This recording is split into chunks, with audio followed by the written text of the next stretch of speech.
நீங்கள் தவறவிட்ட எபிசோடுகளை இப்பொழுதே காணுங்கள் உங்கள் Tandivan.com மற்றும் Tandivan யூடியூப் சேனலில்.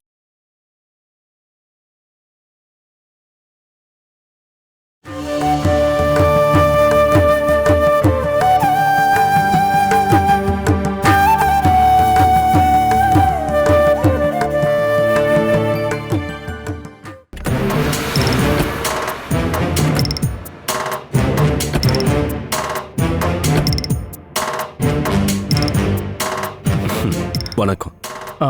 உங்களை வெயிட் பண்ண வச்சிட்டல. வாங்க, உங்களுக்காக தான் வெயிட் பண்ணிட்டு இருந்தோம்.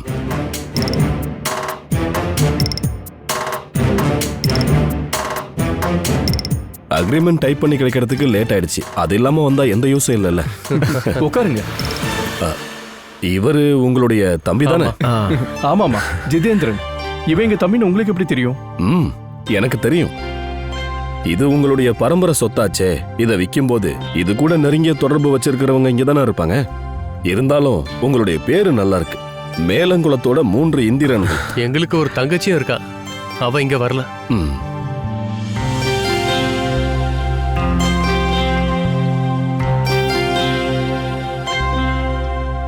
இவ என்னோட ஒய்ஃப் ஜெயா. வணக்கம். வணக்கம். அவங்க என் அண்ணனோட ஒய்ஃப் பாமா. வணக்கங்க. இவங்க தாரா, ஜித்துவோட ஒய்ஃப். எடுத்துக்கோங்க.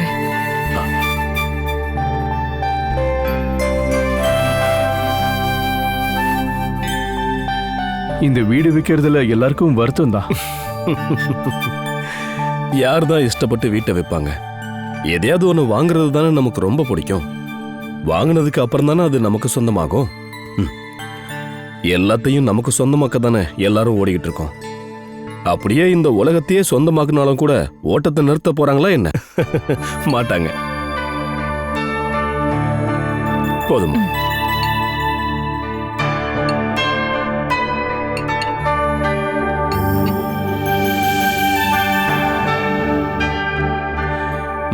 சரி, நாம நம்ம வந்த வேலையை பார்க்கலாமா? ஓகேவா? சரி சரி, வாங்க.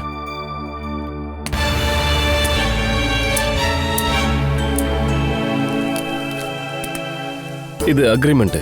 இத படிச்சு பார்த்துட்டு உங்களுக்கு திருப்தியா இருந்தா கையெழுத்து போடுங்க. ஜித்து, இது கொஞ்சம் சத்தமா படி, எல்லாரும் கேட்கட்டும்.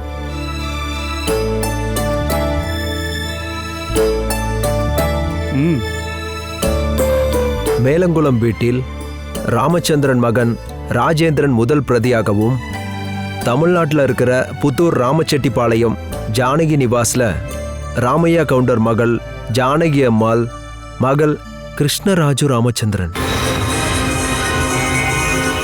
கிருஷ்ணராஜி ராமச்சந்திரன் 2வது பிரதியா சேர்ந்து எழுதின அட்வான்ஸ் உடன்படிக்கை.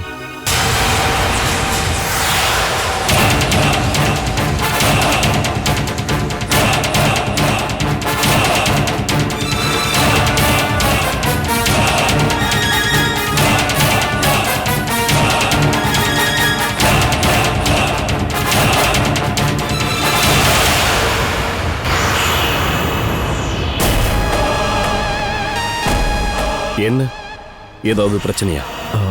ஜித்து, இல்ல ஒண்ணும் இல்ல, நீ படி.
என்ன, கையெழுத்து போடுறீங்களா?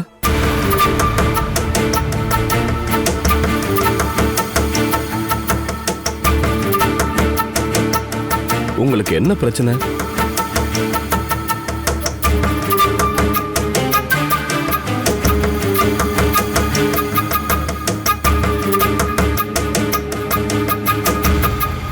அது இதுல இருக்க கிருஷ்ணா யாரு?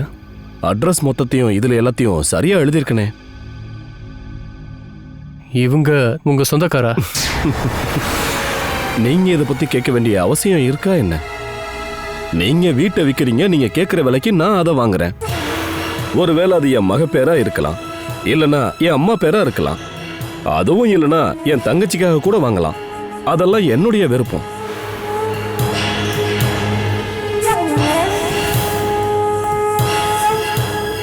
நாங்க இது ஒரு காரணமா தான் கேட்குறோம்.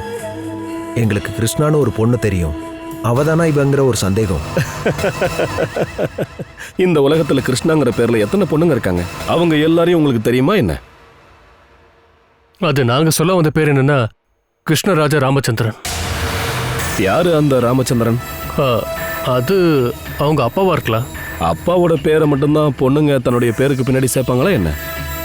மிஸ்டர் மகேந்திரன், நீங்க நினைக்கிற அந்த கிருஷ்ணா புத்தூர்ல தான் இருக்கிறாங்கன்னு உங்களால சொல்ல முடியுமா? அது தெரியாது. ஆனா அந்த பேரை கேட்ட உடனே ஒருவேளை அது நீங்க நினைக்கிற கிருஷ்ணாவா கூட இருக்கலாம்னு நினைச்சுக்கங்க. அதுல என்ன பிரச்சனை? அதுல பிரச்சனை என்னன்னு கேட்டீங்கன்னா, அந்த கிருஷ்ணாவுக்கும் உங்களுக்கும் ஏதாவது பிரச்சனை இருக்கா என்ன? அந்த மாதிரி எந்த பிரச்சனையுமே இல்லை. ஆனா உங்ககிட்ட ஒன்று கேட்கலாமா கார்த்திகேயன்? நீங்க இந்த கிருஷ்ணாவுக்கு யாரு? மேனேஜர். கிருஷ்ணா அந்த அளவுக்கு பணக்காரங்களா என்ன? கிருஷ்ணாவுடைய சொத்துக்களை பத்தி எல்லாம் கேட்கறதுக்கு நீங்க எல்லாம் இன்கம் டாக்ஸ் ஆபீஸ்ல வேலை பார்த்துட்டு இருக்கீங்களா? சொல்லுங்க மிஸ்டர் ராஜேந்திரன். வீடை விற்கிறதா இருந்தா அந்த அக்ரிமெண்ட்ல சைன் பண்ணுங்க. அட்வான்ஸ் செக்கை நான் தரேன். அதை விட்டுட்டு தேவையில்லாத கேள்வி எல்லாம் கேட்காதீங்க. எனக்கு அதுல கொஞ்சம் கூட இன்ட்ரெஸ்டே இல்லை. எனக்கு ஏகப்பட்ட வேலை இருக்கு. நீங்க இந்த வீட்டை விற்கிறீங்களா இல்லையா? விற்கிறேன். அப்படின்னா சைன் பண்ணுங்க.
சரி, இதுக்கு ஒரு சாட்சியா நீங்க ரெண்டு பேரும் சைன் பண்ணுங்க.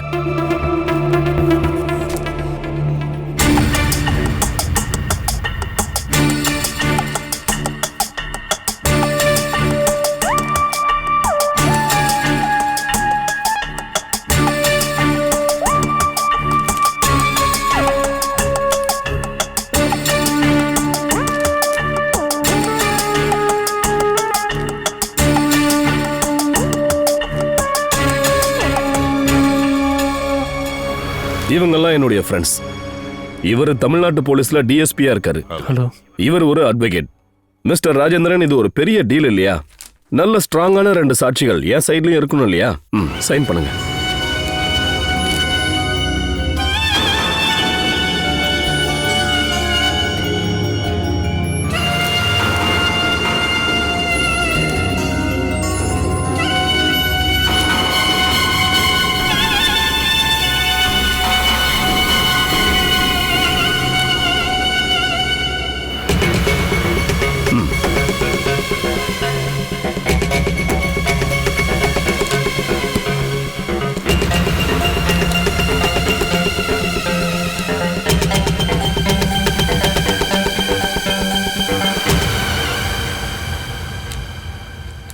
என்னங்க, 50 லட்சத்துக்கான செக் அட்வான்ஸா வச்சுக்கோங்க.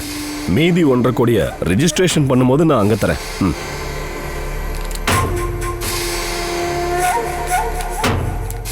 செக்ல எந்த பிரச்சனையும் இல்லைல்ல? இல்லைங்க.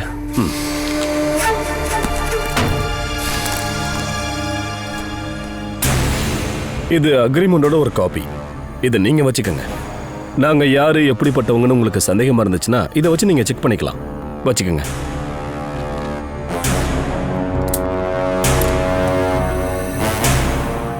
அப்ப நான் போயிட்டு வரேன் மிஸ்டர் ராஜேந்திரன்.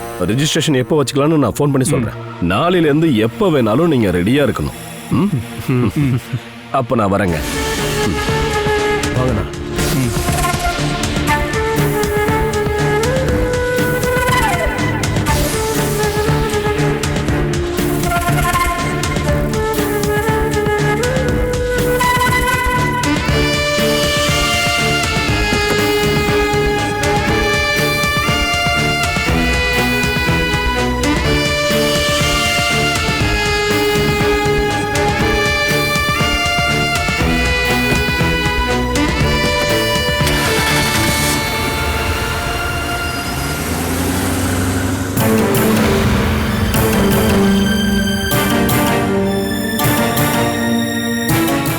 கிருஷ்ணராஜ ராமச்சந்திரா, நாம இங்கிருந்து அடிச்சு விரட்டின அதே கிருஷ்ணாவா ஒரு வேளை இருப்பாளோன்னு எனக்கு தோணுது. அது அவளா இருக்க வேண்டிய அவசியம் இல்லைல்லண்ணே. இல்லடா, என் சந்தேகம் அதிகமாயிட்டே போகுது. ஒண்ணுமே இல்லாம இருந்த அவளால இவ்வளவு பெரிய பணக்காரி ஆக முடியுமா என்ன? வேலைக்காரி கோடீஸ்வரி ஆயிட்டான்னு பல கதைகளை நம்ம படிச்சிருக்கோமே தவிர நிஜமான வாழ்க்கையில இதெல்லாம் நடக்கிற காரியமா நம்ம என்ன? அது அவளா இருப்பாளோன்னு என் மனசு தோணுதுடா. அதை யோசிக்கணும். இல்லை, அது அவளாதான் இருப்பான்னு எனக்கு தோணவே இல்லை. கார்த்திகேயன் சொன்ன மாதிரி இந்த பூமியில கிருஷ்ணான்ற பேர்ல நிறைய பேர் இருப்பாங்க. அதுல ஏதோ ஒண்ணுதான் இவ. இன்னொரு கிருஷ்ணா தான் ஊரெல்லாம் சுத்திக்கிட்டு நம்ம முன்னாடி வந்து நின்னா. சரி, அவ எங்க போயிட்டா? அதுக்கப்புறம் அவளை பத்தி நம்ம விசாரிச்சோமா? அவெல்லாம் இந்நேரம் செத்து மண்ணோட மண்ணா புதஞ்சு போயிருப்பானே. கையில பணம் இல்லாம பட்னியோட எத்தனை நாள் உயிரோட இருப்பா? எங்கேயாவது ஒரு இடத்துல சாப்பிடக்கூட காசு இல்லாம செத்துருக்கணும். முனிசிபாலிட்டிக்காரங்க எடுத்துட்டு போய் குழி தோண்டி புதைச்சிருக்கணும். இல்லைன்னா ஏதோ ஒரு மெடிக்கல் காலேஜில் இருக்க பசங்களுக்கு உடம்பு அறுத்து படிக்க மார்ச்சோரில் போட்டிருப்பாங்க. அவ்வளவுதான். அவளுக்கெல்லாம் அந்த மாதிரி தான் நடந்திருக்கும். இருந்தாலும் தமிழ்நாட்டில் புத்தூர்ல இருக்க ஒருத்தன் இங்க வீடு வாங்குறான் அப்படின்னா அதுக்கு ஒரு காரணம் வேணும்ல. 100 காரணம் இருக்கலாம். அதெல்லாம் நம்ம கிட்ட சொல்லணுமா என்ன? அதை விட்டுருங்க மகினா. என் மனசுல இருந்து அந்த விஷயம் போகவே மாட்டேங்குது. வேண்டாம் வேண்டாம் நினைக்கும் போதோ அந்த பேரு என் மனசுக்குள்ள மறுபடியும் ஆழமா போயிட்டே இருக்குடா. போன ஜென்மத்தில் நடந்த சில விஷயங்களை நமக்கு ஞாபகப்படுத்துற மாதிரி அது எனக்கு ஞாபகப்படுத்திக்கிட்டே இருக்கு. யாருக்கோ பண்ண துரோகத்துக்கு பிரதிபலனா தான் அது இந்த மாதிரி ஸ்ட்ராங்கா நிக்குது.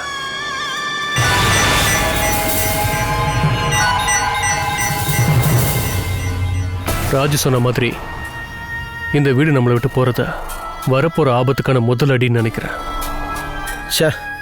உங்களுக்கு பைத்தியம் பிடிச்சிருச்சுன்னு நினைக்கிறேனே. ராஜுனா, மகினாவுக்கு சொல்லி புரிய வைங்க. நான் கிளம்புறேன்.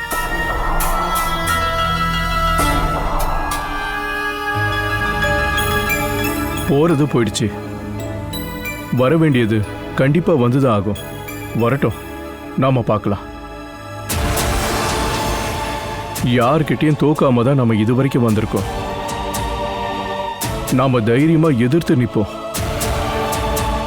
எது வந்தாலும் நாம் அதை ஃபேஸ் பண்ணலாம்.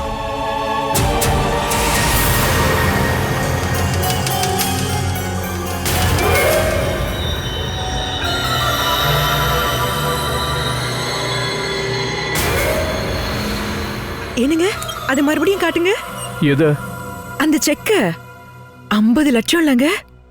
அத பாக்குறதுக்கான அவசியம் என்ன இருக்கு? இப்ப பார்த்தா என்னங்க, நம்ம வீட்டை வித்த பணம் தானே. அது நான் பாக்குறதுனால ஒன்னும் குறைஞ்சு போயிடாது. அதை காட்டுங்க. கஷ்டம். 50 லட்சம். கடவுளே ஈஸ்வரா. இந்த செக்க எனக்கு பணமா பார்க்கணும்னு ஆசையா இருக்குங்க. உங்களுக்கு எப்படி? ஏன் நீ இந்த அளவுக்கு சீப்பா இருக்க? செக் அப்படியே பார்த்துக்கிட்டு இருக்காம என்கிட்ட கொடு. இதை பேங்க்ல கொண்டு போய் கொடுக்கணும். சொல்ல போனா செக்கா கொடுத்ததே நல்லதுதான். இதே பணமா கொடுத்திருந்தா எல்லாரும் வாயா ஆன்னு பழந்திருப்பாங்க. அப்படி பார்க்காதீங்க. அவங்க கேட்ட உடனே எடுத்து கொடுத்திருப்பீங்க. உன்னை என்னன்னு சொல்றது?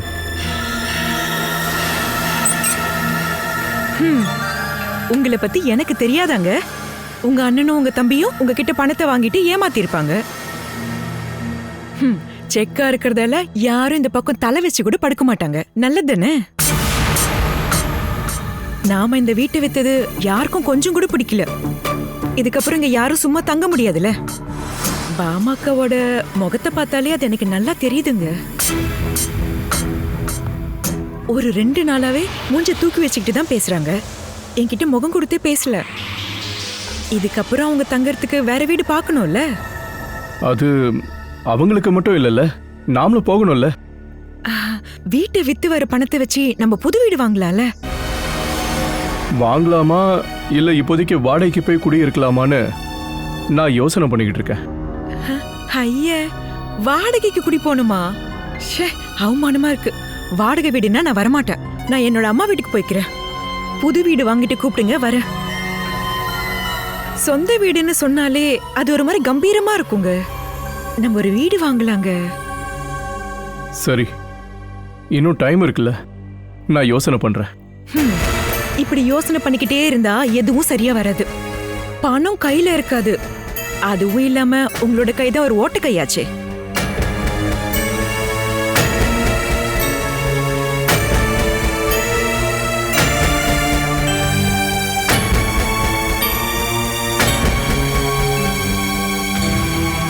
என்னங்க யோசனை பண்றீங்க?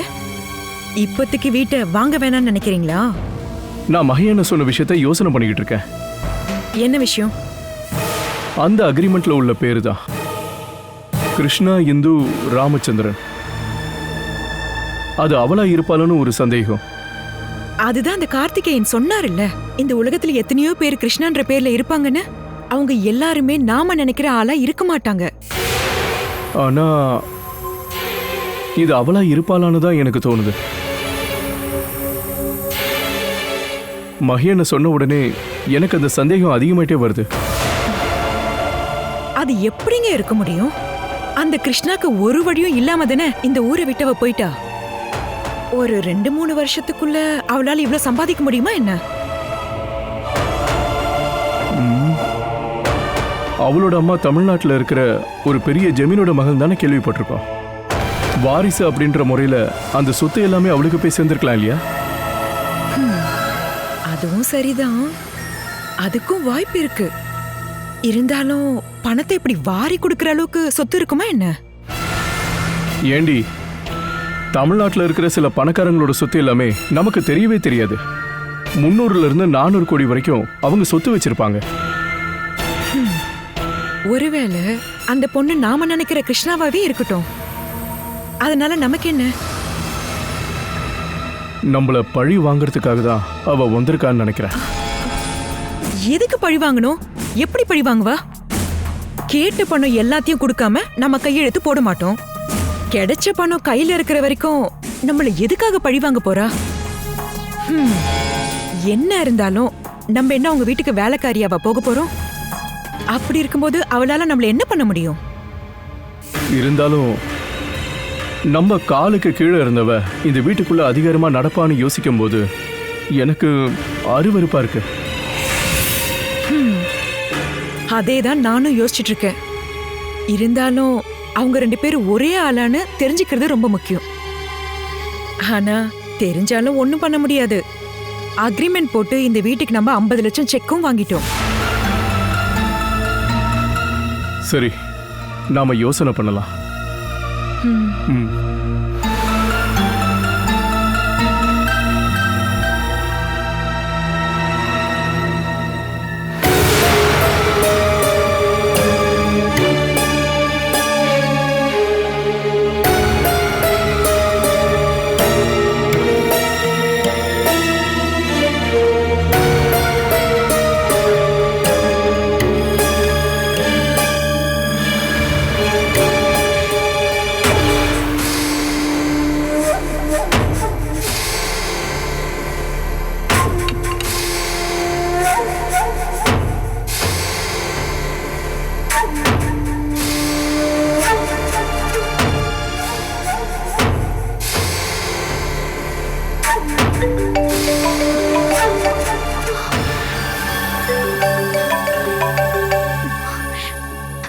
ஹலோ ஹலோ சொல்லுங்கக்கா.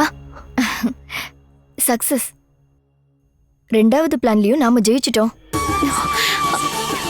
கொஞ்சம் தெளிவா சொல்லுங்கக்கா. மேலங்குளம் வீட்டை கிருஷ்ணாக்கு விக்கிறோங்கிற அக்ரிமெண்ட்ல ராஜேந்திரன் கையெழுத்து போட்டாரு.